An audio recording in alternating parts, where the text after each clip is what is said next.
Hi viewers, welcome to our channel. Pan India star Prabhas గారి హీరోగా మారుతి గారి దర్శకత్వంలోని భారీ అంచనాల మధ్య భారీ బడ్జెట్తో తెరకెక్కిన సినిమా ది రాజాసాబ్. మరి ప్రస్తుతానికి అయితే మాత్రం జాన్ 9న ఊర్వేడిగా గ్రాండ్గా రిలీజ్ అయిన ఈ సినిమాకి అభిమానులందరి దగ్గర నుంచి పీక్స్లో రెస్పాన్స్ వస్తుంది. ప్రస్తుతానికి అయితే మాత్రం బ్లాక్ బస్టర్ టాక్తోని, అలాగే మొదటి రోజు బ్లాక్ బస్టర్ కలెక్షన్స్తోని అన్ని అయితే చేసింది బాక్స్ ఆఫీస్ దగ్గర. విజయవంతంగా 2 రోజుల్ని పూర్తి చేసుకున్న ఈ సినిమా తాజాగా 3వ రోజుకి సంబంధించిన ఓపెనింగ్ సెషన్కి వెళ్తే 2 తెలుగు రాష్ట్రాలతో పాటు వరల్డ్ కూడా సాలిడ్ ఓపెనింగ్స్ వచ్చాయనే చెప్పాలి ది రాజాసాబ్ మూవీకి. మరి 2 తెలుగు రాష్ట్రాలతో పాటు హిందీలో అయితే మాత్రం ముఖ్యంగా ఈ సినిమాకి మంచి ఓపెనింగ్స్ వచ్చాయి. మరి ఈ సినిమా అయితే మాత్రం ప్రభాస్ గారికి అలాగే మారుతి గారికి ఓ బ్లాక్ బస్టర్ విజయాన్ని తెచ్చిపెట్టింది. సంక్రాంతి కానుకగా రిలీజ్ అయ్యి మరి భారీ అంచనాలు పెట్టుకున్నారు అభిమానులతో పాటు ప్రభాస్ గారు కూడా.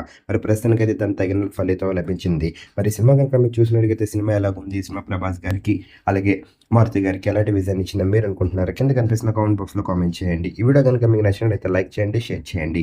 మరిన్ని ఇంట్రెస్టింగ్ అప్డేట్స్ కోసం మన ఛానల్ని సబ్స్క్రైబ్ చేసుకోండి.